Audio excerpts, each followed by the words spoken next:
Oremos Digital. Permite que la palabra de Dios sea el alimento de tu vida. Miércoles 24 de octubre, memoria libre de San Antonio María Claret. En el nombre del Padre, y del Hijo, y del Espíritu Santo. Amén. Lectura de la carta del apóstol San Pablo a los Efesios, capítulo 3, versículos del 2 al 12. Hermanos, ¿han oído hablar de la distribución de la gracia de Dios que se me había dado en favor de ustedes, los gentiles? Ya que se me dio a conocer por revelación el misterio sobre el cual acabo de escribirles brevemente. Léanlo y vean cómo comprendo yo el misterio de Cristo, que no había sido manifestado a los hombres en otros tiempos, como ha sido revelado ahora por el Espíritu a sus santos apóstoles y profetas. Que también los gentiles son coherederos, miembros del mismo cuerpo y partícipes de la misma promesa en Jesucristo por el Evangelio, del cual soy yo servidor de la gracia que Dios me dio con su fuerza y su poder. A mí, el más insignificante de los santos, se me ha dado la gracia de anunciar a los gentiles la riqueza insondable de Cristo e iluminar la realización del misterio escondido desde el principio de los siglos en Dios, creador de todo. Así, mediante la Iglesia, los principados y potestades celestes conocen ahora la multiforme sabiduría de Dios según el designio eterno realizado en Cristo, Señor nuestro, por quien tenemos libre y confiado acceso a Dios por la fe en Él. Palabra de Dios, te alabamos, Señor. Salmo tomado del Cántico de Isaías, capítulo 12. Sacarán aguas con gozo de las fuentes del Salvador. Él es mi Dios y Salvador. Confiaré y no temeré, porque mi fuerza y mi poder es el Señor. Él fue mi salvación, y sacarán aguas con gozo de las fuentes de la salvación.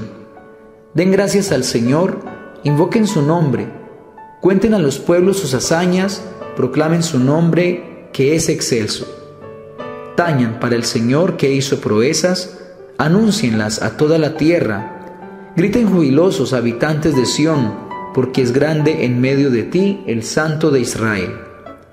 Lectura del Santo Evangelio según San Lucas, capítulo 12, versículos del 39 al 48. En aquel tiempo dijo Jesús a sus discípulos: comprendan que si supiera el dueño de casa a qué hora viene el ladrón, velaría y no le dejaría abrir un boquete en casa. Lo mismo ustedes, estén preparados, porque a la hora que menos piensen viene el Hijo del Hombre.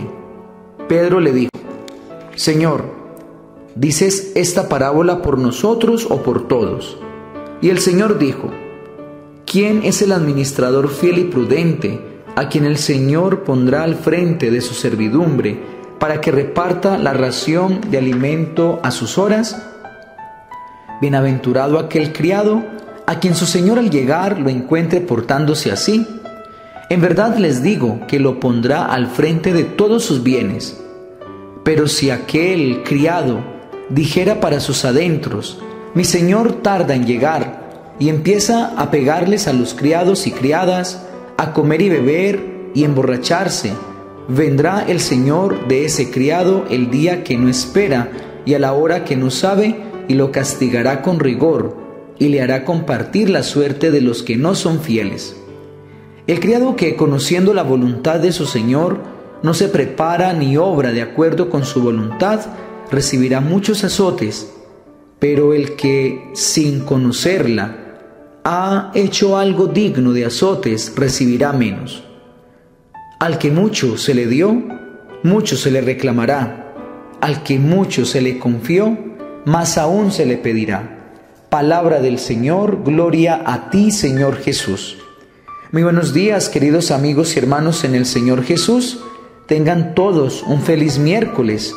La Iglesia nos invita hoy a recordar a San Antonio María Claret, fundador de los misioneros claretianos. Su deseo infantil de ser sacerdote estuvo a punto de desvanecerse. Sin embargo, Dios lo dirigió a tal punto que unos desengaños y la palabra del Evangelio lo hicieron retomar la idea. Nació en Sallent, Cataluña, España, el 23 de diciembre de 1807, en una familia dedicada a la fabricación de textiles. Este excepcional hombre de acción se sentía atraído hacia la vida contemplativa, por lo cual un sacerdote que intuyó sus grandes cualidades misioneras lo condujo hacia este último fin. San Antonio María quería hacerse cartujo, pero debido a varios obstáculos termina en el Seminario Diocesano de Vich, España, en donde recibió la ordenación sacerdotal. Luego fue nombrado vicepárroco, cargo desde el que pudo demostrar la cualidad principal que Dios le había dado. Era un predicador infatigable y eficaz, convirtiendo almas y llevándolas al corazón de Dios. Sin embargo, se dio cuenta de que Dios lo llamaba a predicar en misiones, por lo cual recorrió Cataluña predicando la palabra y viajando siempre a pie y sin dinero. Tiempo después fue enviado a las Islas Canarias. Al regresar a su tierra natal, fundó la Congregación de los Hijos del Corazón Inmaculado de María, conocidos como los Claretianos, y del Instituto Apostólico de María Inmaculada, inspirado en la regla de San Benito.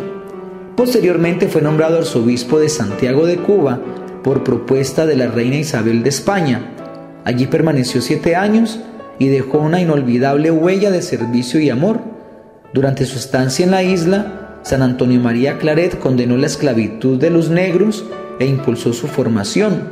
Fue un hombre de gran valentía y visión de Dios.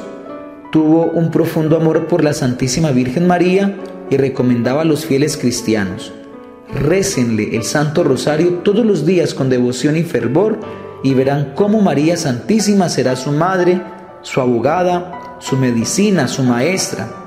Murió el 24 de octubre de 1870 en Francia. Fue beatificado por el Papa Pío XI en el año de 1934 y canonizado por el Papa Pío XII el 7 de mayo de 1950. Entremos pues en el mensaje de la palabra de Dios, y quiero compartirles una idea de la primera lectura y otras 2 sobre el Evangelio. Pablo quiere que entendamos que el misterio de Cristo ha sido revelado para todos, y dice que los gentiles también son coherederos de la promesa de salvación. Con esto quisiera decirles que la salvación está como en una vitrina y que todos nosotros podemos acceder a ella con algunas condiciones. La primera de ellas, que en verdad querramos y deseemos a Dios en nuestras vidas, que estemos dispuestos a dejar esa criatura vieja y nos revistamos de ese hombre y mujer nuevos, que podamos llevar con alegría esas promesas de salvación y podamos hacer la voluntad de Dios aceptando nuestra propia realidad.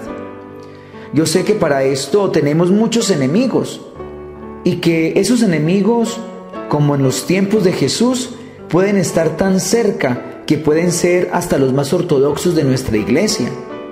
Todavía recuerdo las últimas veces que vi aquel canal de televisión colombiano, cuando ese abuelo, dueño del canal, hasta sale con respirador y muy alterado, hablaba mal del Papa Francisco, solo por ser un pastor cercano a todos, especialmente con los de fuera. No nos basta con tener el demonio suelto haciendo tanto daño al mundo, sino que nosotros mismos, los que creemos, los que estamos bien supuestamente, obstaculizamos la salvación a los hermanos que les falta fe.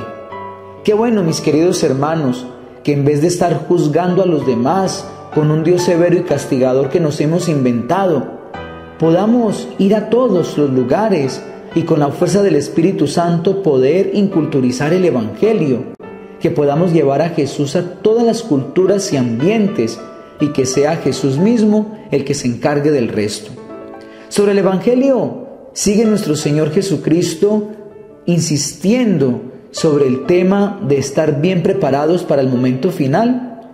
Y esto no nos debe dar miedo, nos debe dar en cambio esperanza y alegría. Esto es como un examen final en la universidad. El que le tiene miedo es un necio. El examen se espera con ansias para ganarlo y poder pasar así el año.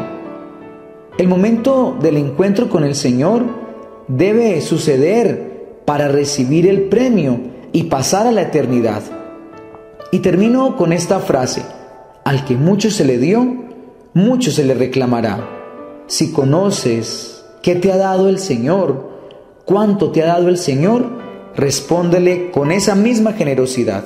Dios los bendiga en el nombre del Padre, y del Hijo, y del Espíritu Santo. Amén.